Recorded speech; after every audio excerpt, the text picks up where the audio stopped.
अस्सलाम वालेकुम, आदाब, सत श्री अकाल। मैं शहाब अख्तर, शायरी का मुदीर, झरिया, धनबाद, झारखंड से। इधर 2 दिनों में ऐसे बहुत सारे फ़ोन कॉल्स मेरे पास आए जिसमें बड़ी नाउम्मीदी थी, बेहद परेशानी थी, एक बड़ी हताशा थी, बहुत बेचैनी थी। ये बिल्कुल सही बात है, सच है और वक्त की ये हकीकत है कि बेतरह लोग परेशान हैं और बहुत ज़्यादा ही परेशान हैं। मैंने ज़ाती तौर पे उनको जो बातें बतानी थी ज़रूर बताया है, लेकिन मुझे लगा कि ये मौजू एक ऐसा मौजू है जिसे एक ऐसे प्लेटफॉर्म पे ज़रूर बात करनी चाहिए जहाँ से बात कई और जगहों तक फैले और कई लोगों तक पहुँचे, बल्कि हज़ारों और उसके बाद लाखों लोगों तक ये बात पहुँचे। पिछले साल से और इस साल तक जो कोरोना काल की दिक्कतें हैं या जो परेशानियां हैं और जो मुश्किलात आ रहे हैं और जो हादसात हो रहे हैं, उसमें कभी आपने ये सोचा है कि क्या ये सब कुछ आपने किया है या आपके करने से हुआ है? इस पर ज़रा गौर करें। दूसरी जो सबसे अहम बात है वो मैं कहना चाहता हूँ कि ज़िंदगी है तो बाकी सब कुछ है, हयात बाकी है तो सब कुछ है।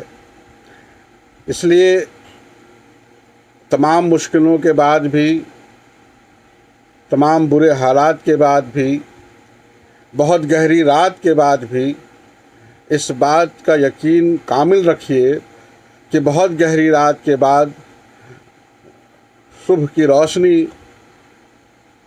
के पौ फूटते हैं, शुभ रोशन हो जाता है और रोशनी ही रोशनी हर तरफ नज़र आती है। इसलिए बहुत नाउम्मीद होने की ज़रूरत नहीं है। मैं जानता हूँ हालात बहुत मुश्किल कुशा हैं, पर हिम्मत रखिए, हौसला रखिए, थोड़ा वक्त गुज़र जाने दीजिए। धीरे धीरे सारी चीज़ें अपने रास्ते पे आ जाएंगी इंशाअल्लाह। धीरे धीरे सारी मुश्किलें आसान होंगी। वो गालिब का एक मिसरा है कि दर्द इस तरह हुआ कि दवा हो गई वाली बात है। तो सब कुछ ठीक होगा, इतनी नाउम्मीदी की कोई बात नहीं है।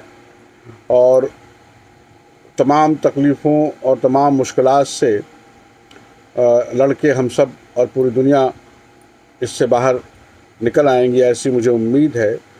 इस दुनिया में ऐसा नहीं है कि ये पहली बार कोई आफत या कोई मुश्किल आया है। इससे बहुत बड़े बड़े मुश्किलात आए हैं, लेकिन थोड़ा सब्र रखिए, तहम्मुल रखिए, इस वक्त को गुज़र जाने दीजिए और इसके बाद जो वक्त आएगा, जो सुबह आएगी, वो बेहतर है और एक नई उम्मीद के साथ है और सब कुछ नए तौर पर शुरू होगा, इससे बेहतर होगा।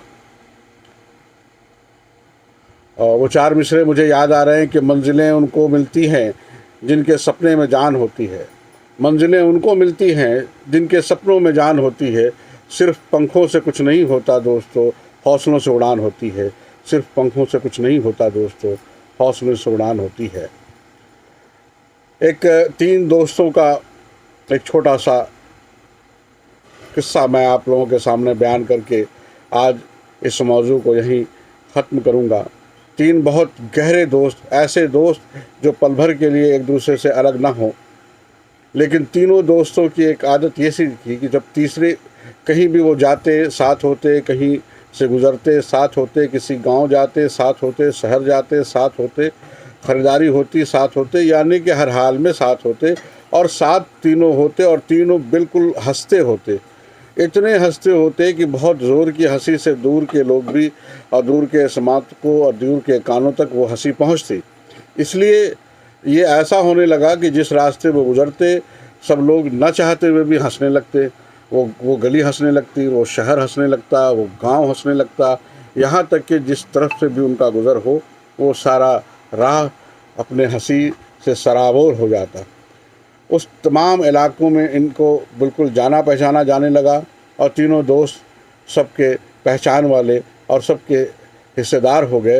हाँ, इस बात के ज़रूर हिस्सेदार थे कि उन तीनों में जिस पे भी निगाह पड़ जाए तो सब लोग हंसना शुरू कर देते और इन तीनों की हंसी, उसमें जो है एक और पंख लगाने की बात होती, वो और तेज़ हंसने लगते, फिर उससे वो और तेज़ हंसने लगते, यानी कि वो हंसी का गुब्बारा जो है वो पूरे इलाके को अपने हद में ले लेता और अपने असर में ले लेता।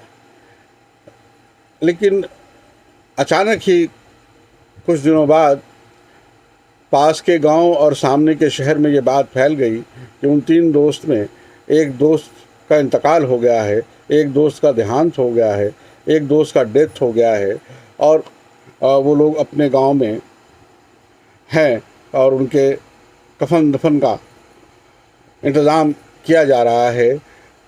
लेकिन कैसे कफन दफन का इंतज़ाम, क्योंकि जो दोस्त मरा था उसने ये वसीयत की थी कि जिस कपड़े में मैं मौजूद रहूँगा उसी कपड़े में मुझे तुम दफन करना, मेरे कपड़े को तब्दील न करना, क्योंकि मेरे कपड़े बहुत साफ़ हैं, यहाँ तक कि मेरे दिल से भी साफ़ हैं।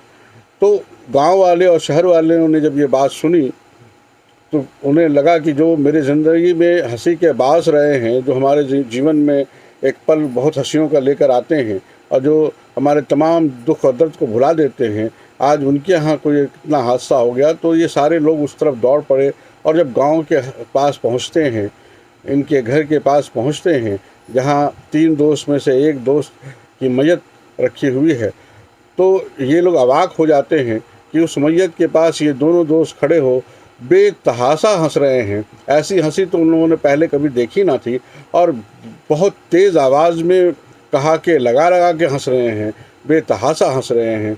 तब इन लोगों को अजीब लगा कि भाई ये अजीब लोग हैं, इनका दोस्त मर गया है और इतनी हंसी हंस रहे हैं ये। तो वो जाके उससे पूछते हैं, अरे भाई क्या माजरा है, हम लोग इस तरह की बात सुन के गम और गम में मुब्तला हैं और आप मैयत के सामने इतना हंस रहे हैं। तो उसने कहा कि देखिए बात इतनी है कि इसने हम लोगों से कल ही शर्त लगाया थी कि अगर मैं तुम लोगों से पहले मर जाऊं तो वादा करो कि हम तीनों मिलकर जितनी तेज़ हंसी हंसते हैं उसकी दुगनी हंसी तुम हंसोगे और लगातार पूरे दिन हंसते रहोगे।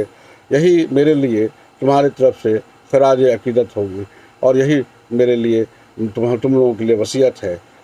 बात यहीं पे ख़त्म होती है, लेकिन उस हंसी को गम के साथ जोड़ के देखने का जो पस मंज़र है और उस दोस्त ने जो अपने दो दोस्तों को पैगाम दे के अपनी वसीयत के साथ वो छोड़ गए हैं, उस पर ज़रा गौर व खौज कीजिएगा, ज़रा सोचिएगा, थोड़ा ठहर के सोचिएगा तो आपको अंदाज़ा होगा कि हर दुख और हर गम के बाद ये वक्त ने साबित किया है, तवारीख से भी और वक्त गुज़रने से भी, कि जब आप साबिर रहे हैं तो आपने खुशियों वाले दिन भी देखे हैं और कभी आप गम से बाहर निकलकर खुशी के उस साथ में भी बहुत अच्छे दिन गुजारे हैं।